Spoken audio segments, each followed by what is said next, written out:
The Seahawks are world champs. It's the test of all tests for the Cowboys. There's no moral victories. We need to play well. It's a great test for us. The swarming Seahawks defense hope to slow down DeMarco Murray. We can't think about what they're doing too much. We got to go out and execute ball plays. Well, I'm the best corner in the game. End zone, Crabtree. Broken up, picked up. Don't you ever talk about me. The Dez and Sherman Show. Arguably the best corner in the league. Well, he's up there. You know, Dez is an incredible talent. And how do you stop this guy? Russell Wilson putting on a running show. Live from Seattle, it's Cowboys Seahawks on Cowboys Game Day. And you're looking at downtown Seattle. That is the Space Needle, of course, built for the 1962 World's Fair, held here in Seattle. That was big. This is bigger. Hello, everyone, and good morning, and welcome to Cowboys Game Day. It's big because it's Cowboys and Seahawks. Seahawks coming into today's game at 3-1. That was expected. Cowboys coming in today's game at 4-1. That was not expected. It'll be a raucous, sellout crowd. It is the loudest stadium in the NFL, bar none, and the Cowboys will feel the full force of 68,000 Seahawks fans here today. All right, we're going to get you all caught up on Cowboys and Seahawks. To help me do that, let's go back to our CBS 11 studios, where we find the Manster, Hall of Famer Randy White, and CBS 11's own Bill Jones. Good morning, guys. All right, babe, we appreciate it, and yes, it is a big day for the Cowboys, of course. Now, I'm wearing my Baylor green tie today after their come-from-behind win yesterday over TCU. Randy, you got your TCU purple on today. I got it on, Bill, but it wasn't intentional. It was just the shirt I grabbed this morning. It was the last clean one in the closet, huh? Yes, it was the last clean one I had left. But, Randy, sitting there, you were watching the game yesterday, and you couldn't believe that Baylor came back, right? I couldn't, because I left. I thought when it got 58 up there, I said, this game's over with, and I just left and went on home, and boom. Wow, what a college football Saturday it was, and what an NFL Sunday this is. And let's get to the Cowboys and the Seahawks, because the Cowboys, of course, have won 4 straight games after Dan Bailey kicked the game-winning field goal in overtime last Sunday against the Texans. Dallas sits at 4-1, tied atop the NFC East with the Eagles. But the challenge is huge today, playing the defending Super Bowl champions in the loudest stadium in the NFL. We find out today just how good this Cowboys team really is. This game is a game that is a great test for us. Really see how we stack up. I'm anxious to see how we do. And they're defending champs, so anytime you go to play them, I think shows where you are as a football team. This is the Super Bowl champs, man. Anytime you play the Super Bowl champs, you definitely want to get in there and compete. And we're not going to back down now. That's one thing we're not going to do. There's no moral victories. We need to play well, and we're going to go up there and give everything we got.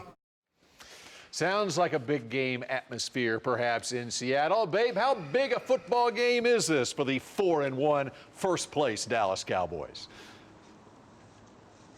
I think it's big, Bill, in the sense of nationally, everybody's going to be looking at this game and figuring out, are the Cowboys for real? As if getting up 24-0 on New Orleans didn't give us a little bit of an indication. But, yeah, I think it's a huge game. Players and coaches don't like to call them statement games. I think if the Cowboys win, it will be a statement. If they lose, not so much, only because, quite honestly, that is expected here to come to Seattle. Seattle has won 19 of their last 20 games under Russell Wilson at home. So not only are they tough to beat, they're almost impossible to beat at home. And so, Randy, with that, that's a big challenge for this team against this Seahawks team. If I was a Cowboy right now playing, I would love that challenge. Impossible to beat at home. Come on. What a great opportunity to go up there and knock these guys off. But, you know, it's a big game, yeah. But, you know, next week you got the Giants. You can't put too much into this game. Win, lose, or draw, you got to stay with the system that Coach Garrett says. You know, you move on next week. If the things you're doing well, you maintain next week and improve on the things you're not doing well. So, yes, it's a big game, but a big shot in the arm, but the Cowboys can beat them, but it's not the end of the world if they don't. And they don't have an S on their chest? They don't have an S. Yes, they do. Not a Superman one, Bill. They got a Seattle. They got 2 S's on their chest. But they don't have Superman. They can be beat. They put their pants on one leg at a time, just like everybody else. All right, I'm not sure if DeMarco Murray's putting his pants on one leg at a time, the way he is running the football for the Cowboys. The run game has been simply marvelous with DeMarco Murray through 5 games. games, leading the league by a wide margin, 670 yards. And throughout his career, he's averaged over 5 yards a carry, and he's doing it on 130 attempts this year. How big is the run game today against Seattle, Babe? Oh, I think it's huge. He says they put their pants on one leg at a time. I got a confession to make. I'm not wearing pants. I don't know if you can see it or not, but I came out in just my underwear. I forgot my pants. That's too much no, information. The running game, obviously, it's huge. We don't want to know that, babe. That's Brett Kelly. Yeah, very good. Hey, the running game's huge. The other thing about the running game is I always say the running game travels. I think in basketball, defense travels. And in football, the running game travels. It's the noise is going to be deafening here. That obviously it's going to be hand signals, and in the passing game, that's difficult when you see Tony Romo trying to point out who everyone is blocking, receivers getting on the same page. But with the running game being an in tight, close quarters type of deal, it's going to be easier to do it. Now, as Bill pointed out, Seattle has allowed 2.6 yards per rush. That is best in the NFL. So it's going to be difficult to run the ball on Seattle. But hey, Cowboys are the second best running team in the NFL. So that's their calling card now, is the running game. And I do think they're going to be able to handle Seattle's defense in the run game. You know, and Jason Garrett said it's so important to come off the ball, get downhill against this team. Otherwise, it's as if later in the game you're playing against 14 or 15 guys on defense. Well, and, you know, I looked at some of these matchups, Bill, going into this game, and Dallas matches up size-wise. You know, you look at the size of the they got McBain in there, you know, Mebane, whatever it is. Brandon Mebane, yep. Wagner, their middle linebacker. Yeah, these guys are tough, but I think our offensive line has been doing an excellent job, and I think they can push these guys around. I mean, you know, Seattle's an aggressive team. They want to pressure. Now, if we can balance this thing out and push them around in the running game and get something going, it's going to make this game go a lot easier. Put the advantage to us. All right, another big matchup to watch this afternoon is Seahawks cornerback Richard Sherman and Cowboys receiver Dez Bryant, of course, two of the best in the NFL at their positions. Sherman, you know, arguably the best corner in the league. You know, outstanding player. Dez is an incredible talent. You know, obviously his resume speaks for itself. He's big, and he can run. He's physical throughout the route. He got length. You know, you got to play big. He does a great job of creating separation and catching the ball with his hands. It's going to be a fight. I mean, it's going to be physical, and it's going to be a great matchup. Now the Seahawks leave Sherman on that left side of their defense at cornerback. Babe, how do you attack him? Do you attack him? Do you stay away from him? What do you do? I think you got to throw Dez over there occasionally, but we saw Green Bay in the opener. They have Jordy Nelson, their best receiver. He never went against Richard Sherman. They threw him on the other side. But I do see the Cowboys not staying away from Sherman. Let's be honest, he's not that good. I mean, he's good, but he's not that good. He's not a Deion Sanders, a guy that you cannot complete a ball on. What is an interesting stat for me, Bill, since, and I know stats are for losers, Randy will tell me, since the 2011 season, Richard Sherman leads the NFL in interceptions.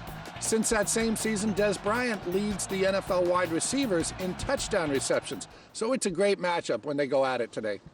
All right, so Randy, what do you think the Cowboys should do with Richard Sherman? Well, I mean, I got Dez Bryant, one of the best, if not the best receiver in the league. And you talk about a guy that plays with emotion and with attitude. I'd throw him out there one-on-one with Sherman and see how good Sherman is. We know Dez, if you get him the ball close to him, he's going to come down with it. That'll be a great matchup to work. Yeah. And it'll destroy that Seattle confidence if we start throwing the ball at Sherman and catching him. Randy sounds confident. He sounds confident the Cowboys can do something against the Seattle defense. I think they can, Bill. I really believe they can today. You know, in talking with Jason Garrett, though, this week, Babe, I get the impression Jason he thinks Earl Thomas is the best player on that defense. He comes right out and says that Earl Thomas is the best free safety in football. They got more than just Richard Sherman on that defense. Yeah, they do. He's a hitter, too, and Cam Chancellor's banged up. In that secondary, they've got a couple of guys banged up. They'll miss their center today. Unger, he's out. So I don't want to say it sets up well for the Cowboys, but there are a few injuries on the Seattle side that are going to prohibit them from playing as well as we've seen this team play. All right, we're just getting started here on Cowboys Game Day, getting you ready for the 3:25 kickoff this afternoon. Coming up, it seems everyone is jumping on the Jason Garrett bandwagon all of a sudden. We talk about the head coach next, but first, time for our Sports City Toyota trivia question. Since the start of the 2012 season, what quarterback has the most fourth quarter comeback wins? We have the answer after the break. What quarterback with fourth quarter comebacks? Well, Bill, since 2012. We're going to beat them today. You watch. You watch. In our Sports City Toyota trivia question, we asked you, since the start of the 2012 season, what quarterback has the most fourth quarter comeback wins? The answer? Well, there are 3. Tony Romo, Russell Wilson, and Andrew Luck with 11. It's a process. There's no question about that. You know, every day you're working hard on trying to get better and grow in areas where you know, you've done some good things and clean up some other things. So you know, that's what you do each and every day. That's why we come to work. And welcome back to the process known as Cowboys Game Day on this Sunday morning. Bill Jones with Randy White and Babe Laufenberg. Jason Garrett smiles when he talks to the media and mentions the word process. He knows he gets kidded about that. He maybe says process more than any other coach. It is coach speak around the NFL. Everybody, every coach talks about the process. But Babe, let me ask you, the job Jason Garrett is doing this year and the Cowboys getting off to this 4-1 start, how much credit does he deserve? Well, I guess if you're going to give him the blame, you got to give him some of the credit. And when you look at it too, if you go back to his first press conference as a head coach, I bet you he sounds a lot like he did on Friday when he had his last press conference. And I think that's important because if you're wavering in your commitment to what you believe in and what you do, what does that tell your football team? Now, I think what fans really like, Bill, is the result. They love 4-1, and so people are seeing him differently. He's viewed differently. And I always look at Joe Torre. When Joe Torre was with the St. Louis Cardinals as a manager and they weren't winning, he was befuddled, he was disinterested, all these adjectives applied to him. Then he went into the Yankees dugout where they had great teams, and all of a sudden he was calm, he was cool, he showed great leadership. Same guy, just viewed differently, and I think that's happening a little bit for Jason Garrett because of the 4-1 start here, and a very unexpected 4-1 start. But Randy, I'm going to go to you. Tom Landry, I'm sure, talked about the process, and I'm sure Tom Landry had a same commitment in year 1, I know you weren't there for it, as he did in year 29 with the Cowboys. So you tell me, any similarities between the two? Well, Babe, I think so. You know, one of the things that impressed me most about Coach Landry in my 14 years with him, never saw him yell or scream. Always in control, always had an even keel, always a 2 or 3 jumps ahead of everything. And I see some of that in Jason Garrett. He's always in control. He's always got his composure, never yells and screams. And the process, I mean, I heard that my whole career. You know, each week you evaluate what you did well.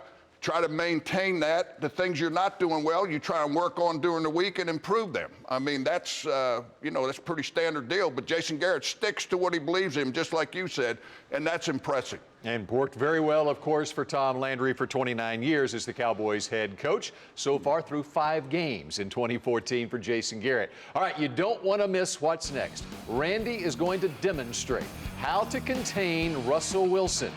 It might be the best thing you see all day, unless the Cowboys win, and that would be the best thing you see all day. That would be the best thing, Bill. That's what we need, a Cowboy win. And Wilson follows with a keeper touchdown. You get great acceleration and quickness. All right, we've got a special treat here on Cowboys Game Day. Bill Jones with Randy White. We've got a special guest here. We've got Russell Wilson Jr. All right. Actually, this is Jaden Knowles, a freshman at Kennedale High School, home of the 6-0 Wildcats. And Jaden, you're going to play the role of Russell Wilson here. You ready for this? Yeah, we're Jaden is taller than Russell Wilson, as you can see, and so it's a perfect role for him. All right, here's what we want to find out from you, Randy. How do you contain Russell Wilson? I'm going to play the role of Too Tall Jones. How's that? Okay. You're Randy White. I'm Too Tall Jones. I would love to have that Too Tall Jones out there on that left end. You don't want me, today. but you'd like Too Tall Jones. Well, I'll take one. you too, Bill. Okay. All right. Hey, main thing with Russell Wilson, he's not going to make any bad plays. He's not going to make bad throws. What he's going to do is he's going to tuck that ball down. He's going to take off running. So as a defensive lineman, when you're rushing him, you have to stay in your lanes. You can't just indiscriminately take off. I'm too tall. I'm rushing. I'm coming off the edge. You're coming off the edge. Right, I'm coming off the edge. Okay. Oh, there goes Russell Wilson. He just scored a touchdown. So what you have to do, Bill, when you get even out here, even if I'm blocking you, when you get even with I gotta get tall, right? Corey, get tall. He can't throw over me, right? You got to stop right now and gain your composure and make him move and try to box him in. We're contained. Now you're Randy. I'm too tall. All right, there you go. See, and if he takes off, see, they got a lot of plays where he'll take off to the other side of the field. So I can't come crashing down, right? No, you can't come crashing down. He's going to take off outside. If you got contained, you got to maintain your contained. And another thing, Russell Wilson, you get him out in space, right? Say we're out in space and here he is. Right. Don't try to run in here and run over him. What you have to do when you get in here, break down now. Now. I'm breaking down. Now we got him. Take now off, the Russell. other guys are coming. He just scored a touchdown. There goes Jaden Knowles. He scores for the Kennedale Wildcats. No, he didn't, because our other guys are coming to the ball, Bill. Everybody got to be coming to the ball. All right, let's go to Babe Laufenberg in Seattle. And thank you very much, Jaden Knowles.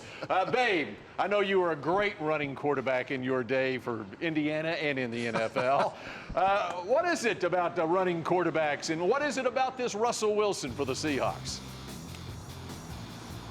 Well, before I get to Russell Wilson, Bill, I just want to say I hope nobody showed Jaden tape of Randy White playing in his playing days, because he would not have done that little exhibit there. I think the big thing with Russell Wilson is, number one, he's so intelligent. Hey, smart people do smart things, dumb people do dumb things, and this guy makes a lot of great decisions, stays away from interceptions, he handles that offense.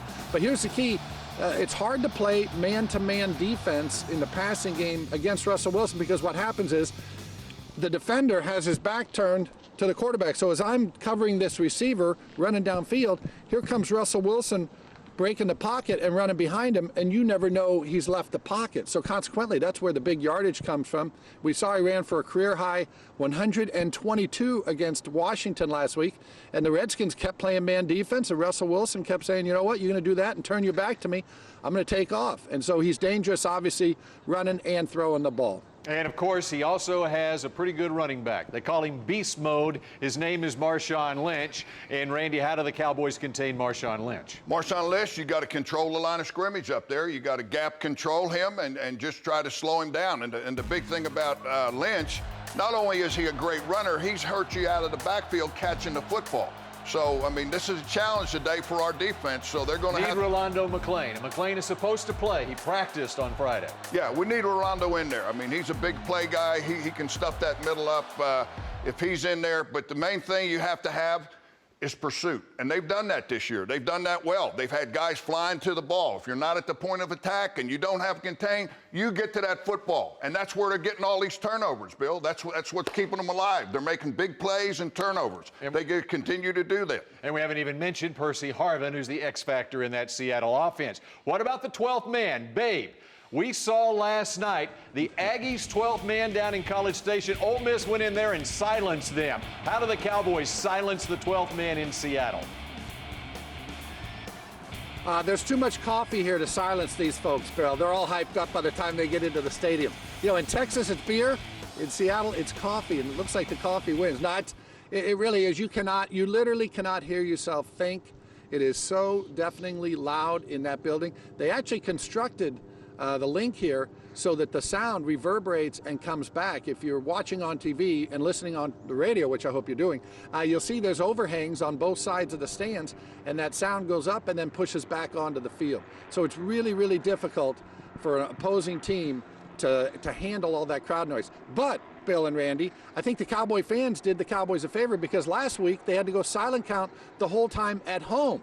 So it's just getting them ready for this week's game. That's right. They've had so much experience because they've already played road games all season long, even when they're at AT&T Stadium, right? And, Bill, there's nothing better than going into one of these environments. I love to play in Washington where all these people hated you and they made a lot of noise. You know what?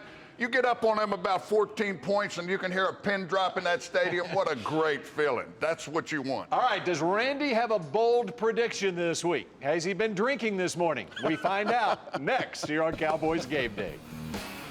Time for the Ford Romo Report. Ford is the best in Texas. they're a very good ball club, and there's a reason they're the defending champs, and we got to play a very good game.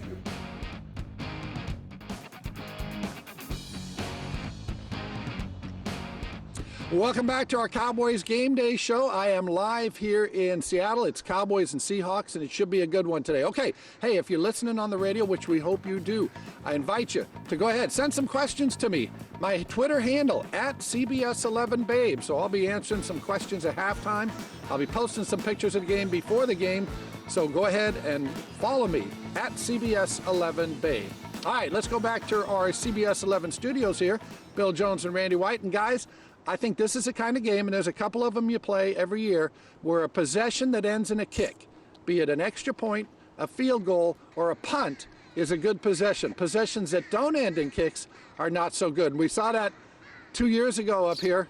Cowboys fumbled the opening kickoff, then they got a punt blocked, and then Romo threw an interception, and that game was over. All right, gentlemen, thoughts? So pass that information along to Tony Romo, if you would, please, Babe. All right, I got to set the stage here for Randy and his prediction. Last month, my barber got on me and accused us of drinking because Randy had picked the Cowboys to win one of the games last month. So, Randy, are you going to pick the Cowboys to beat the Seahawks today? Have you been drinking today? I have not been drinking, Bill, but yes, I am going to pick the Cowboys to win this football game. They're my team. You know, the key thing they got to do, Babe just mentioned it, you can't turn the ball over. You can't fumble it. You can't throw an interception. You can't get any dumb penalties. You got to play an error-free football game. And if they can do that, they got a great chance to win. Wrap it up, Babe.